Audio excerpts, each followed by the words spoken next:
Sir, Ladki Bahin योजनेतून जे 81 लाख 81 लोकांचं नाव कापलं गेलेलं आहे त्यांच्या पैसे का परत येणार आहेत का अशी खूप सर बातमी आहे. 65 लाख महिलांनी तब्बल केवायसी केलेली नाहीये लाडक्या बहिणीमध्ये आणि इतर अपात्र सगळे निकष पाहिले तर 80 लाखापर्यंत आता या आकडा गेलेला आहे. लाडकी बहीण योजना जेव्हा सुरू केली होती त्यावेळी त्या संदर्भातले काही निकष होते.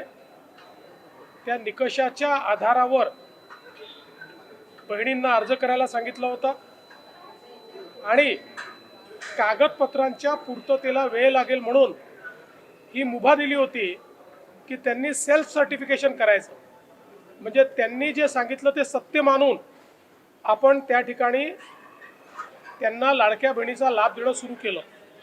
पण अर्थातच आपण ज्यावेळी कुठलाही सरकारी पैसा खर्च करतो त्यावेळी त्याचं CAGचं ऑडिट होतं आणि CAGच्या ऑडिटमध्ये निकषांप्रमाणे अर्ज आहेत की नाही याची माहिती द्यावी लागते.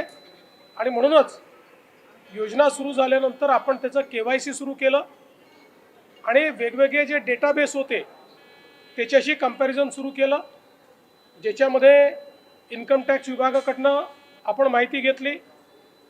सरकारचे जे काही कर्मचारी आहेत त्यांचं जिथनं पेमेंट होतं त्या पोर्टलमधनं आपण माहिती घेतली. जो काही आपला परिवहन विभाग आहे याच्यामध्ये मोटरची ओनरशिप कोणाकडे आहे 4 व्हीलरची याच्या डेटाबेसची माहिती घेतली.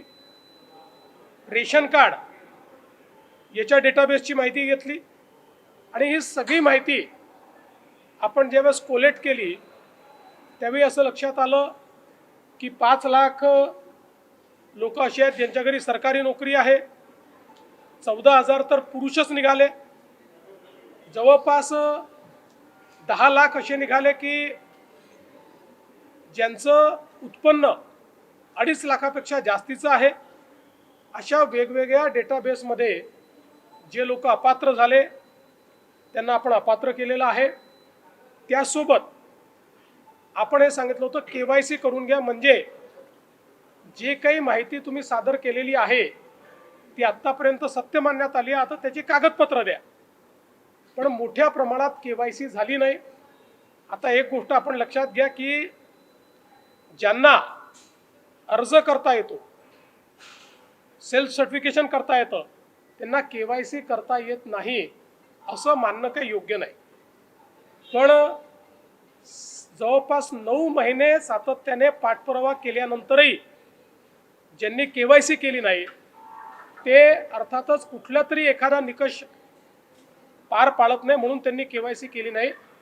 आणि म्हणून हे जे काही आत्ता या ठिकाणी जवळपास जे काही तुम्ही सांगितलं 60 लाख 80 लाख जो काही आकडा तुम्ही दिलेला असेल तर ते लोक या योजनेच्या पात्रतेचे निकष हे पूर्ण करताना दिसत नाही. जवळपास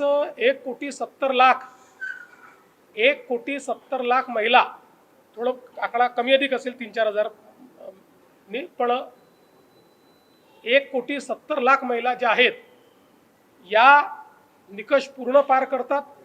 त्यांची KYC झालेली आहे. त्यामुळे त्यांना लाडक्या बहिणीचे पैसे मिळतच राहतील.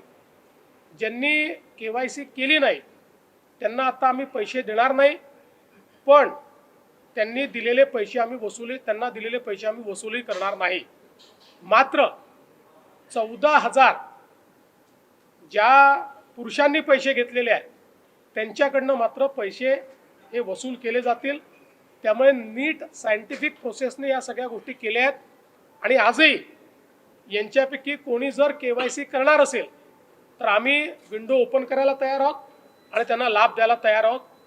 आजही ज्यावेळेस आपण जेवढ्या लाडक्या बहिणींना लाभ देतो देशातल्या कुठल्याही योजनेपेक्षा आजही सर्वात मोठी योजना ही महाराष्ट्राची आहे. आजही देशामध्ये एवढा लाभ 1,70,00,000 कुठलंच राज्य देत नाही जे महाराष्ट्र देतं. हिंदी में जानना चाहेंगे हिंदी में जानना चाहते कि लाडली बहन योजना शेतकरी कर्जमाफीचा विषय कॅबिनेटला आहे. मंत्रिमंडळ त्याच्यावर निर्णय घेईल. पण आम्हाला इलेक्शन कमिशननी अट टाकली आहे जेव्हा आम्ही त्यांना परवानगी मागितली तर त्यांनी अट टाकली आहे की तुम्ही विषय मंजूर करून पुढची कारवाई करा, पण त्याची घोषणा तुम्हाला करता येणार नाही. त्यामुळे आम्ही आज अधिकृत घोषणा इलेक्शन कमिशनमुळे करू शकत नाही. आज आम्ही निर्णय घेऊ, निर्णयाप्रमाणे कारवाई सुरू करू, इलेक्शन संपल्यानंतर त्याची घोषणा करू. घोषणा ही तर मला असं वाटतं औपचारिकता आहे. आज आम्ही निर्णयच करतोय त्याचा निर्णय आम्ही आज करतोय, पण काय निर्णय घेतो आहोत याची घोषणा आम्हाला करता येणार नाही. हिंदी में जानना चाहते हैं हिंदी में लाडली काही आरोप केलेले आहेत बदल्यांसंदर्भामध्ये.